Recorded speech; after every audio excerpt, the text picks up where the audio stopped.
계속해서 대외 변수와 국내 시장 점검해 보도록 하겠습니다. 오늘은 이 문남중 대신증권 수석연구위원 자리해 모셨습니다. 어서 오세요. 네, 안녕하세요. 네, 일단 오늘 밤 이 FOMC 의사록 공개를 비롯해서 이번 주에 이제 연준 중요시 여기에는 이제 고용 지표도 발표가 예정됩니다. 좀 어느 부분에 주목을 하면 좋을까요? 먼저 의사록 발표가 되기 때문에 관전 포인트부터 짚고 넘어가야 될 것 같아요. 예. 지난해 FMC를 통해서 50bp 금리 인상을 통해서 속도 조절을 분명했지만 올해 새해 첫 FMC에서 연속적으로 추가적인 속도 조절을 보일지 여부를 확인할 수 있는지 그 부분을 좀 염두에 두시면 좋을 것 같고요. 일단 지난해 10월 FMC에서는 연준이 이제 최종 정책 금리와 레벨 그리고 유지 기간을 시장이 예상하는 것보다는 조금 더 매파적으로 가지고 갈 거를 이제 시장에 던져둔 부분들이 있기 때문에 이런 차원에서 좀 강조를 해드리는 부분들이 있습니다. 그리고 또 하나는 연준이 올해 미국 경제를 어떻게 보고 있는지 그 부분도 확인을 해야 되는데요. 연준은 올해 미국 경제 성장률을 0.5%로 제시를 한 상황입니다. 예. 이 얘기는 결국 잠재 성장률을 하회하는 실질 경제 성장률을 제시했다는 의미이기 때문에 일단 미국 경제 성장률을 놓고 봤을 때 영착륙을 배제했다고 그렇게 해석하셔도 무방할 걸로 좀 보고 있고요. 예. 사실 이제 의사록보다는 6일날 발표되는 미국의 지난해 12월 고용 지표가 더 중요한 사항이죠. 왜냐하면 새해 첫 FMC를 앞두고 마지막으로 발표되는 고용 지표이기 때문에 예. 연준의 정책 금리 결정에 영향을 줄 수 있다고 생각을 하고 있습니다. 지금 현재 지난해 12월 실업률은 전월과 동일한 3.7%, 그리고 시간당 평균 임금 전년 동월과 대비를 해보면 5%로 전월 대비 0.1%포인트 정도 낮아질 걸로 예상이 되고 있는 상황인데 관건은 비농업 부분 고용자 수 예상치가 20만 명이라는 겁니다. 예. 전월이 26만 3천 명이었기 때문에 크게 둔화되는 부분들이 확인될 수 있다는 거죠.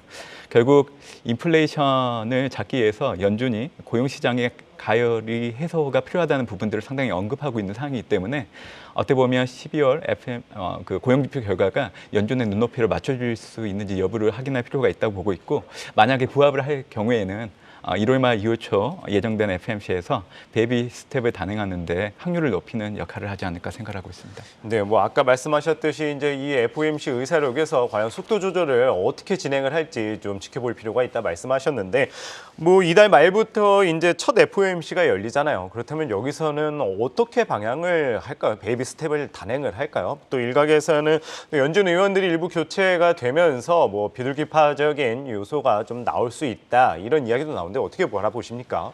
네, 지난해 12월 FMC가 사실은 연준의 통화정책 불확실성을 확대한 부분들이 있기 때문에 예. 새해에도 불구하고 증시가 고전하는 데 영향을 주고 있는 상황이죠.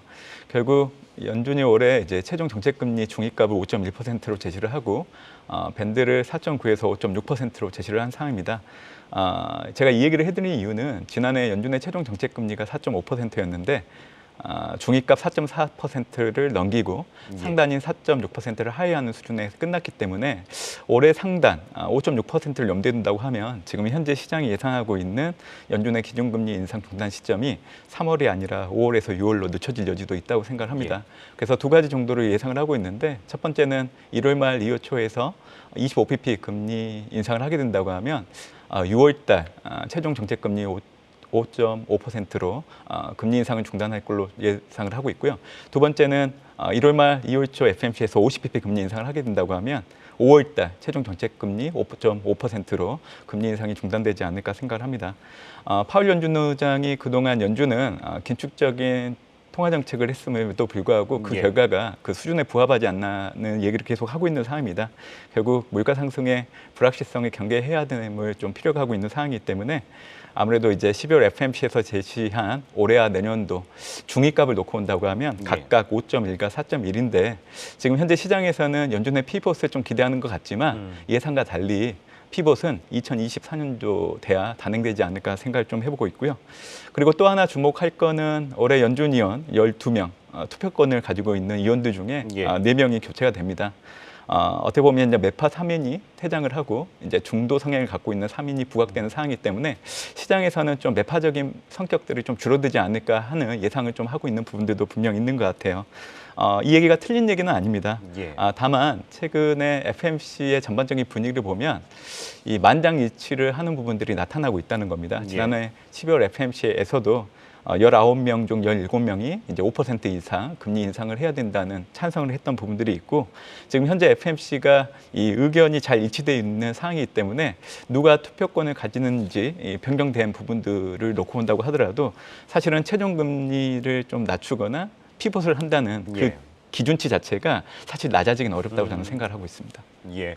뭐 그런 가운데 이 새해 첫 이 미국 증시에서 이 애플과 테슬라가 급락을 하면서 과연 뭐 우리 시장에도 어떠한 영향을 미칠지 궁금한데요. 좀 이와 관련해서는 어떻게 바라보십니까? 네, 사실 새해 첫 거래일이었기 때문에 사실 기대를 갖고 좀 시장을 많이 보셨던 분들이 많을 그렇죠. 것 같은데 결국 뭐 테슬라 애플 주가 하락이 미국 증시 하락을 좀 주도하면서 좀 고전을 면치 못하는 부분들이 확인됐던 상황입니다. 테슬라는 지난해 전기차 인도 실적이 테슬라가 제시한 거는 이제 50% 성장이었지만 예. 40% 정도로 미흡한 부분들이 보였었고요. 지난해 4분기 전기차 인도량을 놓고 온다고 하면 예상 수치가 이제 43만 대 정도였는데 예. 부합하지 못하는 결과를 나타났기 때문에 주가 하락으로 기결되는 모습이 나타났습니다. 애플 같은 경우에는 최근 수요 부진에 따라서 이 부품 업체들에게 생산 감축을 주문한 게 또 주가 하락의 빌미가 된 상황이긴 하는데요. 예. 이러한 성장주도 주가가 좀 시장에서 부각이 되기 위해서는 아무래도 올해를 기준으로 놓고 본다고 하면 2분기 정도 되어야 되지 않을까 생각을 합니다. 예. 우선은 연준의 금리 인상이 중단되어야 하고요. 또 미국 정책금리와 소비자 물가 간의 스프레드, 축소에 대한 기대감이 높아질 수 있는 시점에 올해 2분기가 될 것으로 좀 보고 있기 때문에 예. 2분기 이전까지는 사실 테슬라, 애플이 포함된 성장주 주가 부진이 미국을 비롯한 글로벌 증시의 주가 부진으로 연결될 수 있는 부분들이 있기 때문에 예. 사실 올해 2분기가 변곡점으로 좀 역할을 할 수 있다라는 생각을 좀 가지고 있는 상황입니다. 예, 결국에 이제 가장 큰 관심은 이제 우리 증시가 어떻게 나아갈지 이제 가장 궁금해할 것 같습니다. 뭐 결국에 어제 같은 경우는 장중 2,200선도 붕괴되면서 과연 어떻게 대응 전략을 짜야 될지 궁금하신 분들 많으실 텐데 국내 증시 조금 더 하단 열어둬야 될까요? 사실 지금으로서는 1월 증시 기준으로 놓고 봤을 때 추가 하락 가능성이 좀 더 있다고 생각을 하고 있고요. 사실 국내 증시 얘기를 하기에는 앞서서 사실 이 글로벌 경기 둔화와 관련된 부분들을 언급을 해야 될 것 같습니다. 예.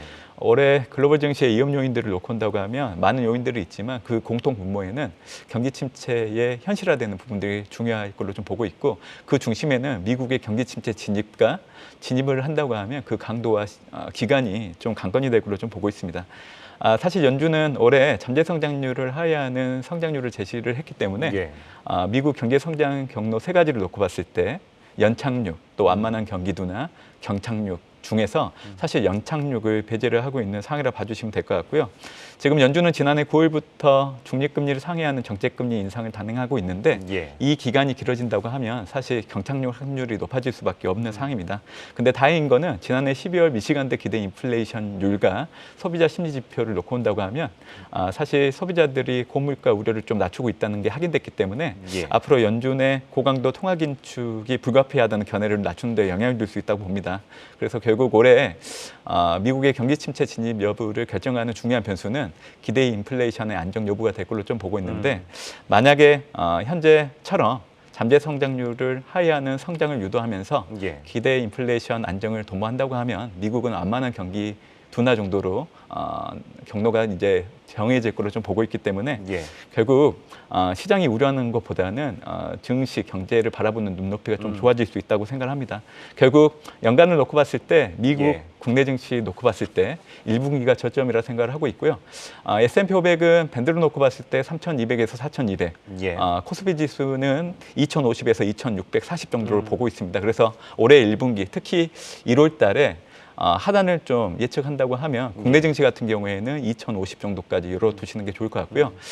S&P 500 지수는 제가 3,200 정도 제시는 했지만 예. 우선적으로는 3,500 정도가 1차 지지선이 되지 않을까 생각을 하고 있습니다. 예. 뭐 연구원님께서 말씀하신 것처럼 1월 이 증시 하단은 2,050까지는 열어둬야 된다 이야기를 하셨었는데 그렇다면 1월 증시 전반적으로 전략 어떻게 가져가면 좋을까요? 네, 사실 뭐 지난해 증시를 놓고 본다고 하면 시장 예측치와 실제 지수 간 괴리가 상당히 컸기 때문에 예. 올해 지수를 놓고 봤을 때 사실 낙관론이 커지기에는 좀 한계가 있는 부분들이 있습니다. 결국 1월 효과도 저는 없다고 좀 생각을 하고 있는 상황이고요. 지금으로서는 이제 1월 말, 2월 초 예정된 FMC 이전까지는 연준의 통화정책 불확실성이 해소되긴 어렵기 때문에 예. 증시의 하방 압력은 더 높아질 수 있는 부분들이 있지 않을까라는 생각을 해보고 있습니다.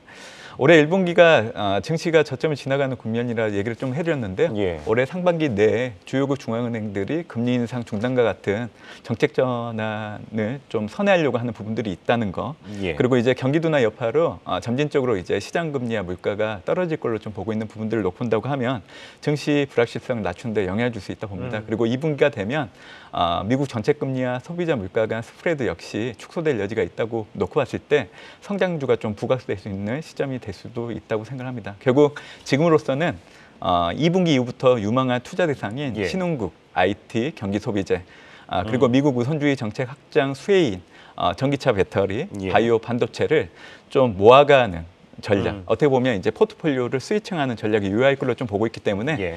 올해 1분기 좀 주가가 추가적인 하락을 보일 때는 이러한 존속적인 전략으로 대응하는 게 유효하지 않을까라는 생각을 해보고 있습니다. 예, 뭐 2분기 이후부터 뭐 IT나 소비재, 전기차, 바이오 등에 좀 주목할 필요가 있다 말씀 주셨습니다. 오늘은 문남중 대신증권 수석연구위원 이야기 들어봤습니다. 말씀 고맙습니다. 감사합니다.